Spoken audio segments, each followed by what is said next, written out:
Assalamualaikum warahmatullahi wabarakatuh. Halo semuanya, perkenalkan nama saya Mila Mandasari dengan NIM 23631045. Saya dari Prodi Perbankan Syariah 3C dan rekan saya yang bernama Opan Kandaro dengan NIM 23631055. Di sini kami akan menjelaskan sedikit hasil dari artikel kelompok kami yang berjudul Pelanggaran Etika Bisnis Islam dalam Perdagangan Obat Terlarang dengan studi kasus Samkodin dan Eksimar. Baiklah, di sini saya sebagai pemateri pertama, di sini saya akan menjelaskan tentang perdagangan obat terlarang, seperti pil eksimar dan samkodin, yang menjadi salah satu masalah serius di Indonesia yang harus segera diatasi. Meskipun obat-obatan ini seharusnya hanya dijual dengan resep dokter, kenyataannya banyak pihak yang menyalahgunakan peraturan tersebut untuk memperoleh keuntungan pribadi. Di Bengkulu, ada beberapa kasus polisi berhasil mengungkapkan peredaran pil eksimar dan samkodin yang melibatkan para pelaku dari kalangan remaja. Metode penelitian ini menggunakan pendekatan kualitatif dengan metode deskriptif untuk menggali dan menganalisis pelanggaran etika bisnis Islam dalam perdagangan obat terlarang, dengan fokus pada kasus peredaran pil eksimar dan samkodin di Bengkulu. Penelitian ini dimulai dengan studi literatur yang mencakup berbagai sumber yang relevan seperti jurnal, akademik, buku, artikel, serta laporan dari lembaga pemerintah dan organisasi non-pemerintah terkait dengan perdagangan obat terlarang dan etika bisnis Islam.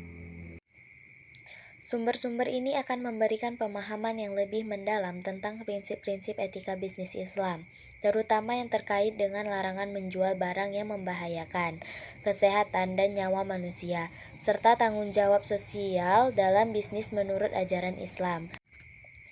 Adapun pembahasan dan hasil penelitian dari artikel ini adalah kasus peredaran obat terlarang seperti pil eksimar dan samkodin di Bengkulu mencerminkan pelanggaran serius terhadap prinsip etika bisnis Islam. Dalam Islam, setiap transaksi harus didasarkan pada kejujuran, transparansi, dan saling menguntungkan antara pihak penjual dan pembeli.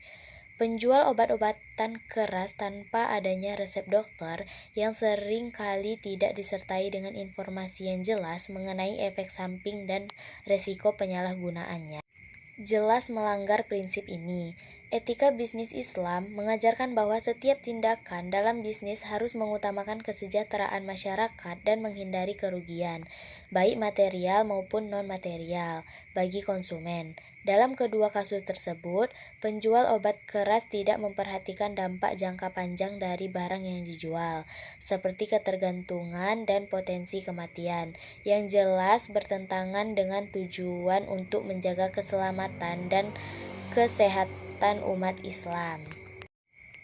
Di sini ada beberapa pelanggaran, yaitu yang pertama, pelanggaran etika bisnis Islam dalam perdagangan obat terlarang. Pelanggaran terhadap etika bisnis Islam sangat terlihat dalam kedua kasus yang dianalisis, baik dari kasus peredaran pil eksimar di Rejang Lebong maupun pil samkodin di Lebong Utara.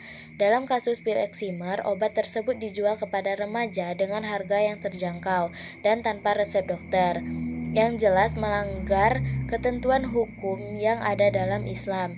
Setiap transaksi haruslah mengedepankan keadilan dan kesejahteraan umat Islam.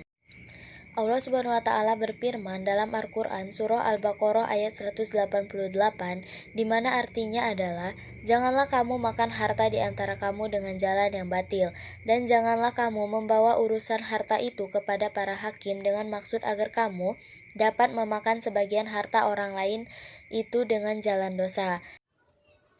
Baik, itulah penjelasan dari saya. Penjelasan selanjutnya akan dijelaskan oleh rekan saya, yaitu Ovan Kandaro. Baiklah, di sini saya akan menjelaskan dampak sosial dari peredaran obat terlarang. Peredaran obat terlarang seperti pil eksimar dan samkodin memiliki dampak sosial yang sangat besar, terutama bagi kalangan remaja. Salah satu dampak terutama meningkatnya angka ketergantungan pada obat-obatan yang bisa berujung pada kerusakan kesehatan jangka panjang, termasuk gangguan fisik dan mental. Penyalahgunaan obat keras ini seringkali mulai dari penggunaan yang tidak terkontrol yang akhirnya memicu kecanduan dan konteks sosial Yang ketiga yaitu penyalahgunaan teknologi dalam peredaran obat terlarang. Salah satu temuan penting dalam penelitian ini adalah penggunaan teknologi yang disalahgunakan untuk peredaran obat terlarang. Dalam kasus peredaran pil eksimerdan di Rejang Lebong, obat-obatan dibeli secara daring dan dikirim melalui jasa pengirim barang. Islam mengajarkan agar segala sesuatu yang digunakan dalam kehidupan sehari-hari, termasuk teknologi, harus mendatangkan manfaat dan tidak merugikan. Yang keempat, penerapan prinsip etika bisnis dalam mengatasi permasalahan perdagangan obat terlarang. Penerapan prinsip etika bisnis Islam dalam perdagangan obatan terlarang menjadi sangat penting untuk mengatasi masalah yang berkembang dalam Islam. Prinsip kejujuran, keadilan, dan tanggung jawab sosial menjadi pedoman yang setiap transaksi. Oleh karena itu, dalam konteks peredaran obat terlarang, pada pelaku bisnis seharusnya mematuhi aturan yang ada dan memastikan bahwa produk yang mereka jual tidak membahayakan orang lain. Dalam kedua kasus yang ditemukan di Bengkulu, yaitu pil eksimer dan Samkodir, pelanggaran terhadap prinsip-prinsip ini sangat jelas terlihat, di mana keuntungan pribadi lebih diutamakan daripada kesejahteraan konsumen. Yang kelima, yaitu strategi pencegahan peredaran obat terlarang. Berdasarkan temuan-temuan dalam penelitian ini, terdapat beberapa strategi untuk mencegah peredaran obat terlarang di masa depan. Pertama, pentingnya untuk meningkatkan pendidikan kepada masyarakat, terutama remaja mengenai bahaya penyalahgunaan obat-obatan. Edukasi ini dapat dilakukan melalui berbagai kanal, seperti sekolah, media sosial, dan kampanye kesehatan, untuk meningkatkan kesadaran akan resiko kesehatan yang ditimbulkan oleh penyalahgunaan obat keras. Dengan meningkatnya pemahaman tentang bahaya obat terlarang terhadap masyarakat, dapat lebih bijak dan mengonsumsi obat-obatan dan menghindari dampak negatif dari penyalahgunaan. Yang terakhir yaitu kesimpulan. Kasus peredaran obatan terlarang seperti pil eksimer dan Samkodin di Bengkulu menunjukkan pelanggaran serius terhadap prinsip etika bisnis Islam yang mengutamakan kejujuran, tanggung jawab, dan kesejahteraan umat. Praktik perdagangan yang tidak memperhatikan dampak sosial dan kesehatan serta penyalahgunaan teknologi untuk tujuan yang merugikan bertentangan dengan ajaran Islam yang menuntut setiap transaksi bisnis dilakukan dengan tujuan mendatangkan manfaat dan menghindari kerugian. Oleh karena itu, penting bagi pelaku bisnis untuk menjalankan usaha dengan penuh tanggung jawab dan transparansi, serta memberikan informasi yang jelas dan benar tentang resiko produk yang mereka jual. Baik, itulah tadi penjelasan dari kelompok kami. Jika ada salah kata kami mohon maaf. Kami akhiri. Wassalamualaikum warahmatullahi wabarakatuh. Bye-bye.